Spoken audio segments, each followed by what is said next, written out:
My name's Barbara Hutchinson, and today I'm talking with the current president of the Peers Group and one of the world's most respected implant clinicians, Michael Norton. Michael will shortly step down from his post in Peers, so this was an opportunity to chat to him about Peers, what it stands for, and how he thinks the group can evolve and remain relevant in a digital world. When did you first become aware of Peers as a group, and when did you first become involved in it, and what did you like about it that made you get involved in the group to start off with? My first understanding of Peers or awareness of Peers was when we were actually talking about it within the company before Peers was developed. I suppose the seed for Peers really came from the fact that one of the competitor companies had their own version of a study group that's, very successful, globally recognized. And we were always a company that stood for documentation and education and research, etc. And so I think it made sense to all of us that we should have our version of a study club. I have no idea who came up with the term Peers, but it's a very good term because it stands for something, platform for exchange, education, research, or whatever. But it's also between peers. So, it's a sharing of knowledge between your peer group.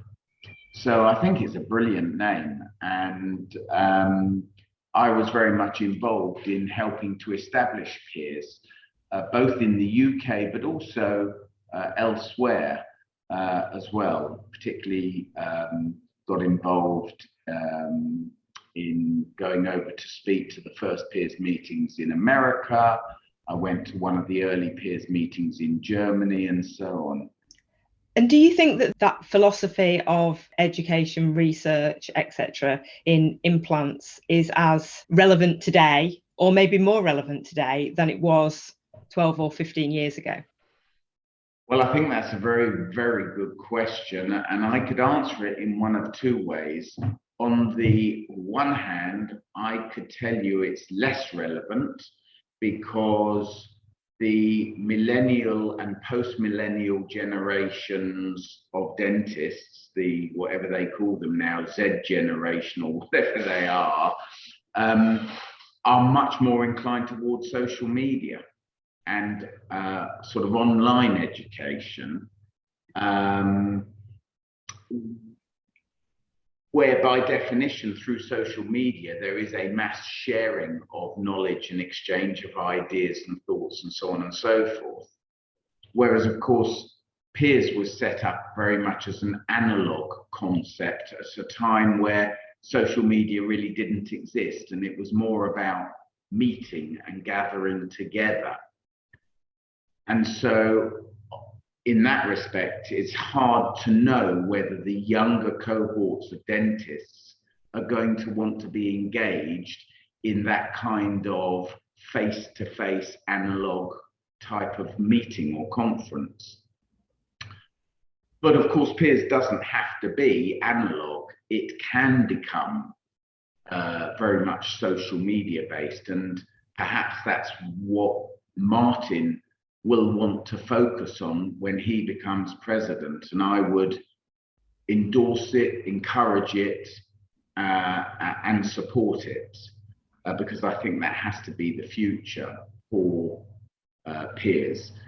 There is a slight issue that I have with the sort of social media approach to education and exchange, which is that it's much more anecdotal based rather than genuine research and documentation based. And I would hate to see Peers lose that side of it, because even if they don't appreciate it, even if they don't realize it, young dentists need to be educated that they have to look to the literature, the documentation, where there are structured, published, peer-reviewed research studies and data, and not just base their whole existence on the, wow, look at this case I did the one fantastic case, purely anecdotal, that really tells you nothing about whether that technique will work if it's repeated 100 times, which is why anecdotal research is worthless. So, you know, there's the positive spin on the social media approach, but there's also that negative spin, and somehow you need to marry the two together. And that's true for all dental organizations. Well, all organizations, both within and outside of dentistry. I'm sure it's true across the spectrum. And I think a lot of organizations, and certainly ones that I've been involved with, I know are struggling with how to marry that all together. And I don't profess to have the answer.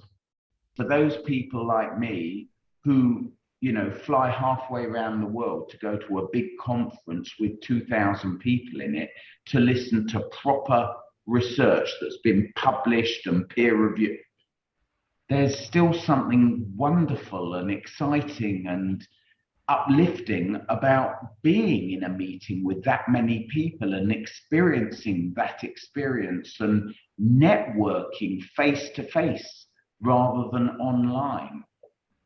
But I'm not sure the younger cohorts will ever know that, because I'm not sure they'll ever do it to find out.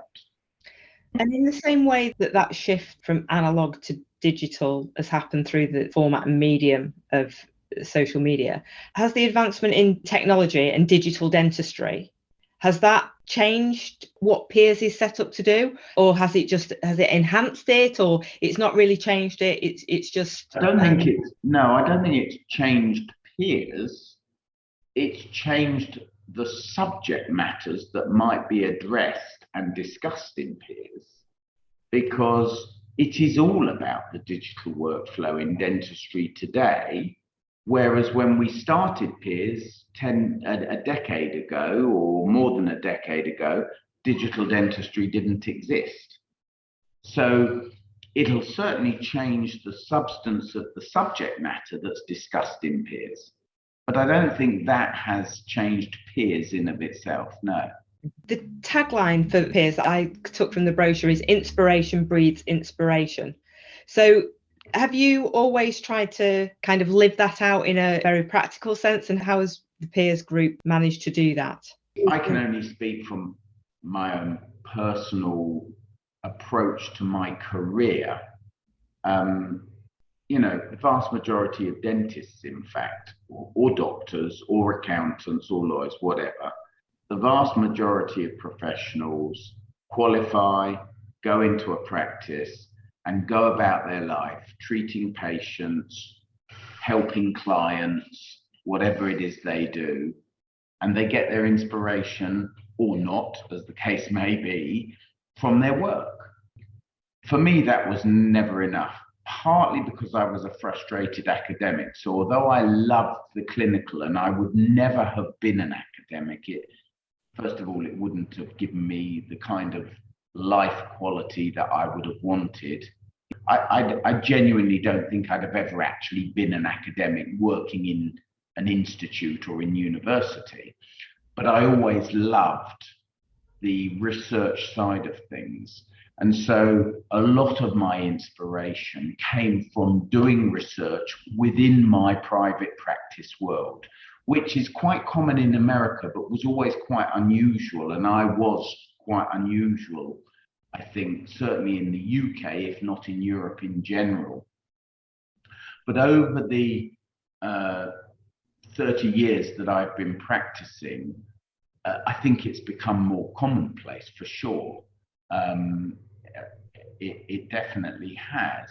And there are more people like me out there that have found inspiration from doing that research. But then that research leads to publishing papers.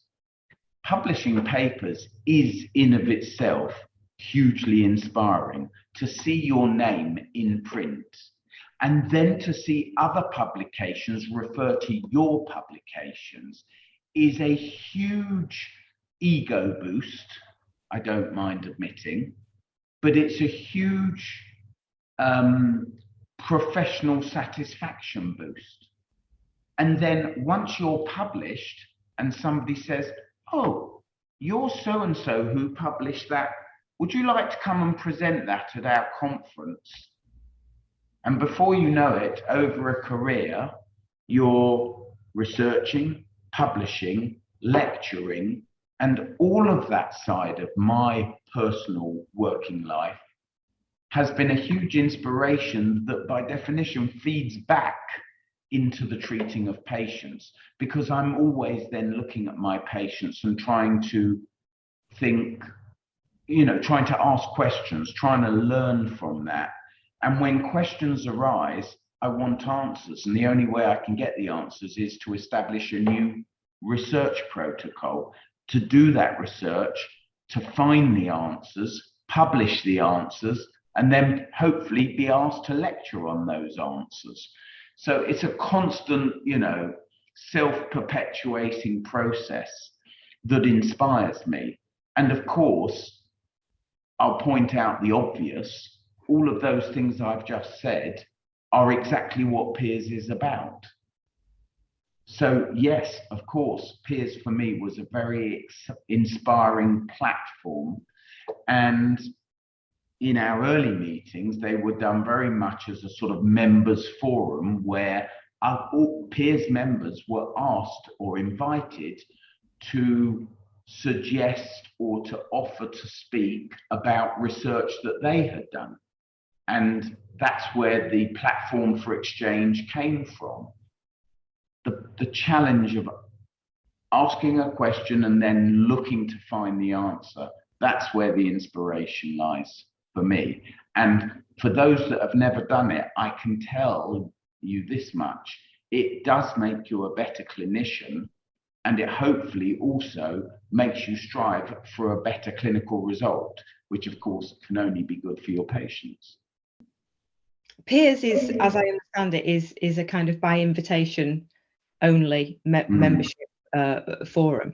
So if a young dentist aspired to be part of Peers, what do they do? Do they literally get into that publishing cases?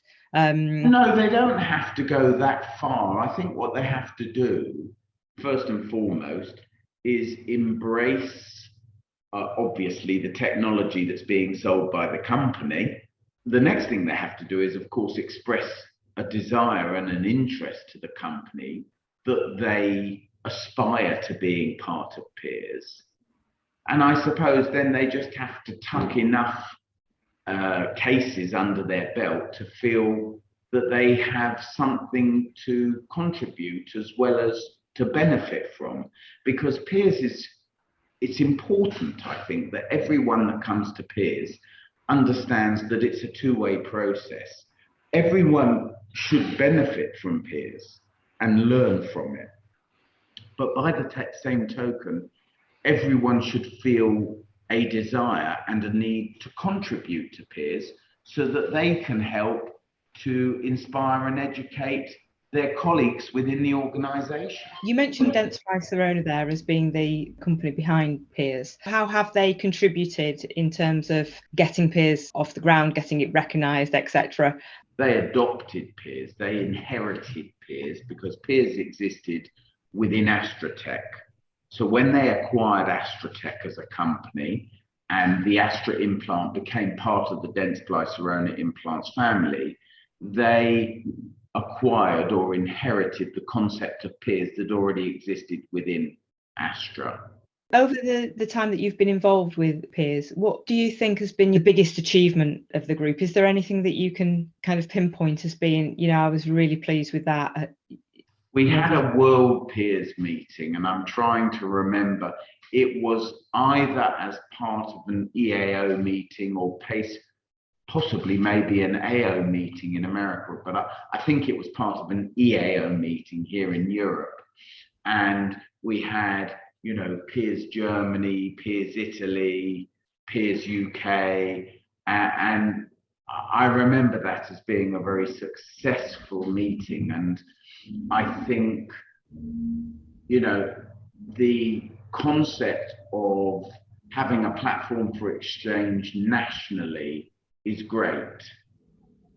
but taking it to then international, where, colleagues from the UK who may be not so familiar with going to international meetings or whatever, then suddenly got the opportunity to meet international colleagues who were like-minded, using the same products, experiencing the same challenges or the same results. That's incredibly reassuring and inspiring. We keep using that word, but it is inspiring, because if you're in a meeting with 200 peers members from half a dozen different countries, and you're all working with the same products, so you can really share intimate detail on the experiences you have with this implant or that abutment, with this bone graft or that membrane. You go back to your surgery feeling reassured, maybe feeling even boosted that actually, you know what?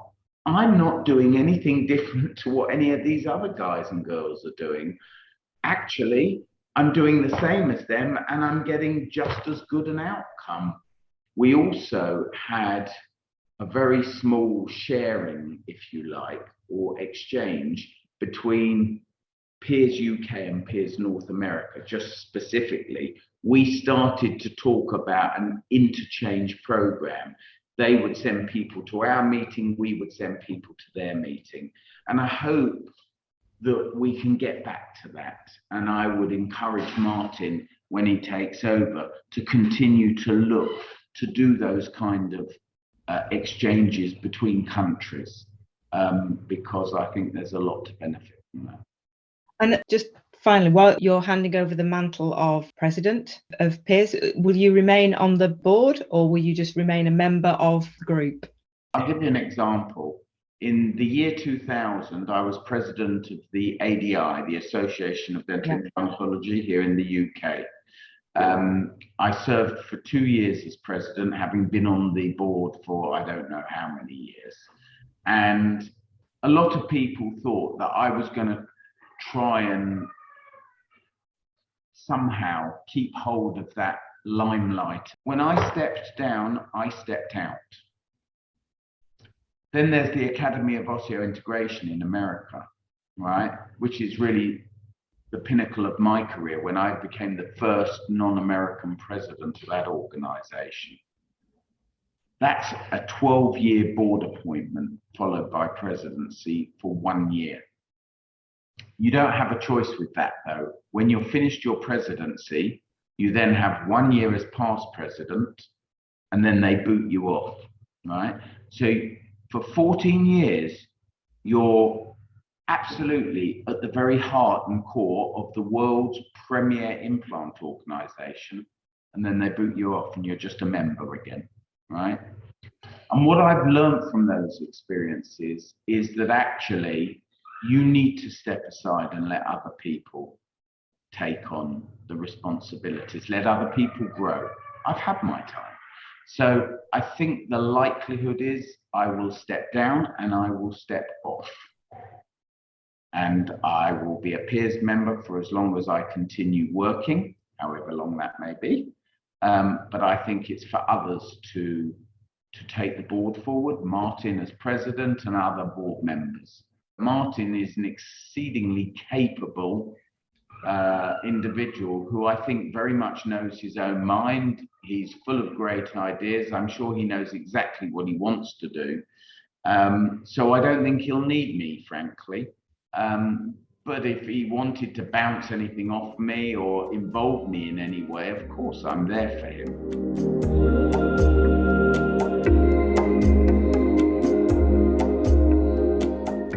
I'd just like to say thank you for your time, Michael. It's been a real pleasure talking with you today.